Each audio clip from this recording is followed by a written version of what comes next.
अस्सलाम वालेकुम, आदाब। मैं हूं खलील फरहाद। आज के बुलेटिन की शुरुआत करते हैं और सबसे पहले नजर डालते हैं हेडलाइंस पर।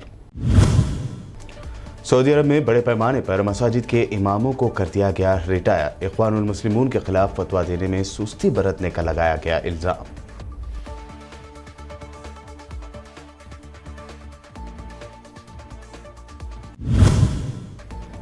तुर्क फॉरेन मिनिस्टर मेलोत चावुशओग्लू का इंडोनेशिया दौरा। कहा, इस्लाम दुश्मनी और मुसलमानों के साथ बुरे बर्ताव के खिलाफ मुस्लिम उम्मत को एक प्लेटफॉर्म पर इकट्ठा होने की है जरूरत।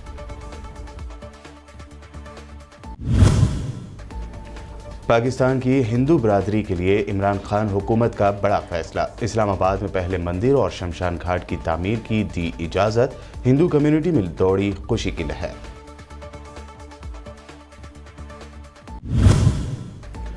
नए कोरोना वायरस के टाइप को देखते हुए मुल्क भर में नए साल के सभी जश्न पर लग सकती है पाबंदी। महाराष्ट्र, तमिलनाडु, गुजरात और कर्नाटक ने न्यू ईयर सेलिब्रेशन की नहीं दी इजाजत।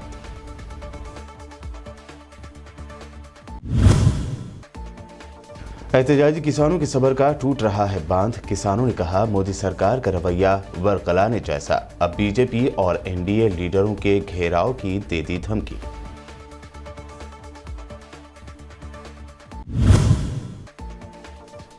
और जम्मू कश्मीर के डीडीसी इलेक्शन में गुपकार की शानदार जीत पर बोले उमर अब्दुल्ला। कहा, बीजेपी ने कश्मीर में जीती 3 ही सीटें, लेकिन मीडिया बढ़ा चढ़ा कर रहा है पेश।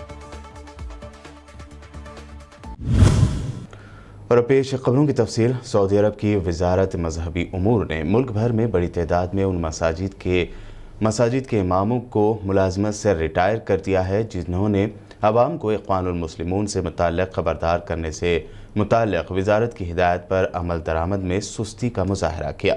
सऊदी अरब की वजारत इस्लामी उमूर, दावत और इरशाद के वज़ीर अब्दुल लतीफ़ बिन अल अज़ीज़ अल शेख ने कहा कि वजारत अपने मातहत किसी मुलाजिम या इमाम को मुलाजमत से निकालना नहीं चाहती, लेकिन उसके साथ हम उन्हें उनके ओहदों के तकाज़ों से आगाह करना चाहते हैं। अब्दुल लतीफ़ बिन अल अज़ीज़ आल शेख के मुताबिक कई इमामों की मुलाजमत से बरतरफी की खबरें दुरुस्त हैं।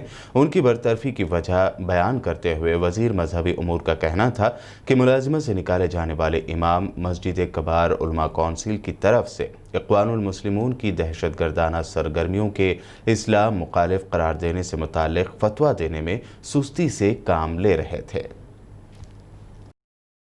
तुर्की के फॉरेन मिनिस्टर मेलोत चावुशओग्लू ने कहा है कि मगरब में बढ़ती हुई इस्लाम दुश्मनी और मुसलमानों के साथ इम्तियाजी सलूक के खिलाफ मुस्लिम उम्मत को एक प्लेटफॉर्म पर इकट्ठा होने की ज़रूरत है।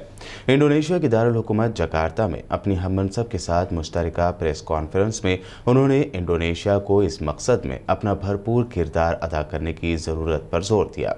इंडोनेशिया की फॉरेन मिनिस्टर रेतो मरसोजी ने कहा कि उनका मुल्क इस सिलसिले में पहले ही काम कर रहा है और बेशतर मुस्लिम ममालिक के साथ राब्ते किए गए हैं। तुर्क वज़ीर ख़ारजा ने कहा कि इस्लाम दुश्मनी और इम्तियाजी सलूक मुसलमानों की रिवायात और इक़दार के लिए बड़ा ख़तरा है। दोनों मुल्कों को इसके लिए मुश्तरका कोशिशें करना होंगी। एक इस्लामी बिरादर मुल्क होने की हैसियत से अब ये तुर्की और इंडोनेशिया की जिम्मेदारी है कि मुस्लिम कम्यूनिटी के मुश्तरका मफादात के तहफ़्फ़ुज़ के लिए कोशिशें की जाएँ। फ्रांस में एक और फायरिंग का वाक़या पेश आया है। फ्रांसीसी खबर रसाई एजेंसी ने बताया है कि फ्रांस के वस्ती इलाके में फायरिंग के वाक़े में 3 पुलिस एहलकार हलाक हो गए हैं, जबकि एक और पुलिस एहलकार ज़ख्मी हो गया। ज़राए के मुताबिक फायरिंग करने वाले शख्स का ज़हनी तवाज़ुन दुरुस्त नहीं है, ऐसा बताया जा रहा है। बता दें कि फ्रांस की जानिब से इस्लाम मुखालिफ लहर के बाद यहाँ फायरिंग के वाक़े पेश आ रहे हैं। फ्रांसीसी मैगज़ीन की जानिब से रसूल की शान में गुस्ताखी करने और फिर फ्रांसीसी सदर की जानिब से इस तरह की गुस्ताखाना हरकत का डिफेंस करने के बाद फायरिंग के वाक़यात हुए हैं। अक़वाम मुत्तहिदा में सियासी उमूर और अमन साजी के under secretary general Rosemary DiCarlo ने कहा है कि ईरान ने सेंट्रीफ्यूजेस के ज़रिए नतान्स जोहरी तनसीबात को तरक्की देना शुरू कर दिया है। डी कार्लो ने ईरान के जोहरी और मिसाइल प्रोग्राम से मुताल्लिक़ सिक्योरिटी कौंसिल के इजलास के दौरान ईरान से न्यूक्लियर एग्रीमेंट की शराइत की पाबंदी करने का मुतालबा करते हुए कहा है कि तेहरान ने लीबिया में हथियारों को ट्रांसफ़र करने से मुताल्लिक़ इल्ज़ामात से इनकार किया है। अक़वाम मुत्तहिदा के ओहदेदार ने मज़ीद कहा कि हम ये साबित करने में कामयाब नहीं हो सके कि ईरान ने अपने मिसाइल लीबिया मुंतकिल किए हैं। اسرائیلی پارلیمنٹ کنیسٹ کے اسپیکر یریو لیون نے کہا ہے کہ ملک میں پارلیمانی انتخابات اگلے سال 23 مارچ کو ہوں گے۔ 2020 کے بجٹ پر کسی معاہدے کی ڈیڈ لائن گزرنے کے بعد اسرائیلی پارلیمنٹ خود بخود ڈیزالو ہو گئی ہے۔ وزیر اعظم نیتن یاہو اور وزیر دفاع بینی گینٹس کے بجٹ کے تنازع میں کسی معاہدے پر اتفاق نہ ہو سکا۔ اسرائیلی پارلیمنٹ میں منگل کی رات اس حوالے سے سمجھوتے کی حتمی کوشش بھی ناکام ہو گئی۔ اسرائیلی شہریوں کو اب 2 سالوں میں چوتھی بار ووٹ ڈالنا ہوگا۔ دنیا میں بر اعظم یعنی کانٹیننٹ انٹارکٹیکا اب تک کورونا وائرس سے محفوظ تھا، لیکن اب یہ جان لیوا وائرس دنیا کے تمام بر اعظموں تک پہنچ گیا ہے۔ انٹارکٹیکا کے برنارڈو اور ہائنس ریسرچ سینٹر میں تعینات چلی کے فوجی اہلکاروں میں کورونا وائرس ہونے کی بات سامنے آئی ہے۔ رپورٹس کے مطابق 36 اہلکاروں میں وائرس پایا گیا ہے، جن میں 26 فوجی جوان اور 10 عام شہری شامل ہیں۔